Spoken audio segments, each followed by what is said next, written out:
영화평론가 안치홍과 함께 하시겠습니다. 소주 전쟁은 1997년 IMF 외환위기 당시 타격을 입어 이후 몰락한 진로그룹을 소재로 한 영화다. 탐욕으로 무장한 월가의 국제금융자본의 먹이가 된 한국 기업이 몰락하는 과정을 극화했다. 큰 줄기는 사실이고 일부는 가공이다. 손현주가 연기한 재벌 2세 회장 석진우는 고 장진호 회장을 모델로 했다. 범법자로 도망 다니던 중에 장 회장이 중국에서 객사했기에 석진우를 영화처럼 표현하는 데에 명예훼손 우려나 도덕적 불편은 없었을 것 같다. 마찬가지로 실제 모델인 골드만삭스는 극중에서 솔퀸으로 바뀌었는데 글로벌한 쓰레기 청소 부인이 영화에서 다룬 정도의 비난은 그러려니 하거나 모른 척하며 넘기지 싶다. 실명이 나온 것도 아니고 오히려 부도덕한 과거의 큰 승리를 자랑스럽게 기억할까. 수업료. 영화에서 국보라는 명칭을 사용한 소주 회사에서 인생을 바친 재무이사. 종록유해진과 돈을 벌기 위해서 수단과 방법을 가리지 않는 글로벌 투자사 솔퀸의 직원 임범 이재훈이 양대 캐릭터로 이야기를 끌어간다. 임범이 나쁜 놈으로 나오지만 영화엔 임범을 능가하는 악인이 드글드글 나온다. 거의 유일한 선인이라고 할 종록은 마지막 한 방을 빼고 무력하고 시종일관 얻어맞기만 한다. 종록의 상대역인 임범은 기본적으로 악인이다. 약간 회색지대에서 순간순간 갈등하는 모습을 보이는 임범과 달리 재벌2세 석진우, 국보자문 변호사 구영모 최영준, 솔퀸에서 임범의 상사인 고든바이런 만등은 일관되게 악인이다. 다만 그 선과 악이라는 것이 형사물에 나오는 현상과 다르기에 이 영화의 악인들은 부도덕한 탐욕을 부끄러워하지 않고 오히려 능력으로 받아들이거나 자랑스러워하기까지 한다. 과장된 극화가 아닐 것이다.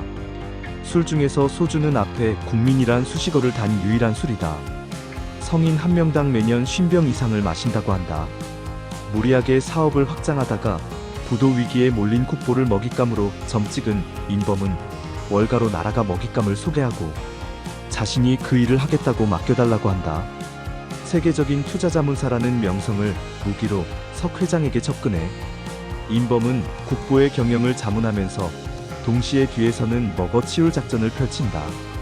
헐값에 채권을 사모아 화의가 끝나는 시점에 경영권에 참여해 원하는 대로 막대한 투자 이익을 챙긴다. 부도 위기에 몰린 국보의 경영을 자문하는 시점에 임범과 종록은 함께 일하고 소주를 마시며 우정을 쌓는다. 5년의 세월이 흘러 국보가 다시 부도가 나면서 그 과정에 솔퀸이 개입한 것을 알게 되며 종록은 그제야 임범의 의도를 파악한다. 그러나 두 사람의 재회가 비장하게 끝나지 않는다. 유해진을 캐스팅했다면 결말을 대충 짐작할 수 있지 않은가. 종록과 임범은 두 가치관을 대변한다. 그리 오래지 않은 과거, 아직 평생 직장 개념이 온전한 시대에 회사의 모든 걸 걸었던 당시의 전형적 한국인 종록, 탐욕스럽고 사악한 재벌 회장의 온갖 갑질을 참아내며 회사를 지켜내려고 한 종록의 우직한 행태가 분명 바보스럽게 느껴지지만 영화는 따뜻하게 묘사한다. 그때 우리 직장인의 모습이 사실 거의 그랬다. 그렇다고 그런 행태를 영화가 옹호하는 것 같지는 않다. 자본주의 세계관을 대변하는 임범의 가치는 외환위기 때와 비교해 많이 달라진 현재의 직장인의 관점을 보여준다. 모든 수단을 다 동원해 목표를 달성하려 드는 정글자본주의자이지만 임범은 어떤 지점에서는 흔들린다. 이재훈은 임범은 선악이 모호한 인물이다. 자신의 욕망과 목표가 명확한 반면 종록과의 우정 앞에서는 끊임없이 갈등하는 인간적인 면모도 있다라고 설명했다. 그는 영화에서 차이니즈 월로 언급된 자문과 투자의 벽을 넘어서는 것은 개의치 않으면서 구명모의 변호사법 위반은 문제 삼는 이중행태를 보인다. 영화에서 설정한 임범이란 캐릭터의 내재한 모습이자 임범이 종록과 우정을 쌓으며 변화한 모습이란 이중성이 엿보인다. 겉모술수를 마다하지 않으며 목표를 달성한 임범이 같은 방식으로 되치기당해 감옥에 가는 장면과 종록이 석 회장의 범법행위를 되치게 하는 장면은 방향이 반대이지만 일종의 대중적 카타르시스를 제공하는 장치라고 할 만하다. 만약 이 영화가 해피엔딩을 도모한다면 되치기한 두 사람이 우정을 회복하는 결말쯤을 기대하는 게 무난하지 않을까? 석 회장과 솔퀸이란 두 거악을 동시에 물리치고 종록이 노동자와 함께 국보를 찾아오는 결말은 아마 제작진이 검토했겠지만 현실과 너무 동떨어진 얘기라 배제하였을 터이다. 진로 소주가 아직 삼겹살집에서 팔리듯 영화의 국보는 살아남았다. 현실로 돌아가면 한국 경제가 수업료를 세게 냈을 뿐이다. 영화에서 얘기하듯 선진 금융이란 것이 선진 사기에 불과할 때가 많다.